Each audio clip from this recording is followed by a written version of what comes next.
સાહેબ આંબેડકરની 134મી જન્મ જયંતિની ઉજવણી પ્રસંગે ગાંધીનગર ખાતે વિધાનસભામાં કાર્યક્રમ યોજાયો।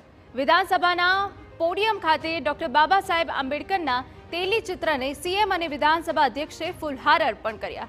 ગાંધીનગરમાં બાબા સાહેબ આંબેડકરની પ્રતિમાને મુખ્ય પ્રધાને પુષ્પાંજલિ અર્પણ કરી। આ કાર્યક્રમમાં સામાજિક ન્યાય અધિકારીતા મંત્રી ભાનુબેન બાબરિયા અને ગાંધીનગર ઉત્તરના ધારાસભ્ય રીટાબેન પટેલ, ભાજપ શહેર પ્રમુખ रुचिर भट्ट सहित गांधीनगर मेयर हाजर रहा।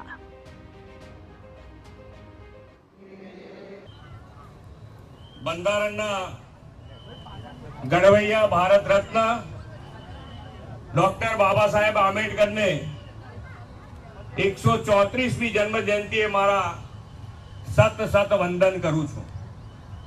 ડોક્ટર આંબેડકરજીના યોગદાન અને પરિશ્રમથી જે બંધારણ ગણવામાં આવ્યું છે અને તેનો સ્વીકાર કરવામાં આવ્યો, તેનું પણ આ વર્ષે 75મું વર્ષ છે। એટલે કે આંબેડકર જન્મ જયંતિનો આ વખતનો અવસર ખાસ અવસર છે। વિશ્વ નેતા અને યશસ્વી વડાપ્રધાન શ્રી નરેન્દ્રભાઈ મોદીની પ્રેરણાથી આ વર્ષે સંવિધાનના 75 વર્ષની ઉજવણી દેશભરમાં આપણે કરી રહ્યા છીએ। આજથી 24 એપ્રિલ આ અભિયાનમાં ડોક્ટર બાબા સાહેબ આંબેડકરના વિચારો લોકો સુધી પહોંચાડવાનું કાર્ય થવાનું છે। બાબા સાહેબનું જીવન એ સંઘર્ષ અને સફળતાનું માર્ગદર્શક છે।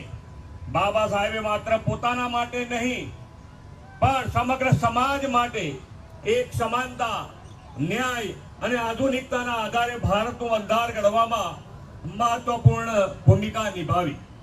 પોતાનો અધિકાર મેળવવા માટે સચોટ અભ્યાસ, વિચારશીલતા અને સામાજિક જાગૃતિ કેટલી જરૂરી છે એ ડોક્ટર બાબા સાહેબ આંબેડકરના જીવનમાંથી આપણને શીખવા મળે છે।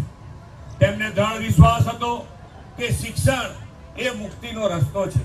તેથી તેમણે પોતાના જીવન યાત્રા પાઠશાળાથી શરૂ કરી અને અમેરિકાની કોલંબિયા યુનિવર્સિટી અને લંડન સ્કૂલ ઓફ ઇકોનોમિક્સ સુધી વિદ્યા મેળવી હતી।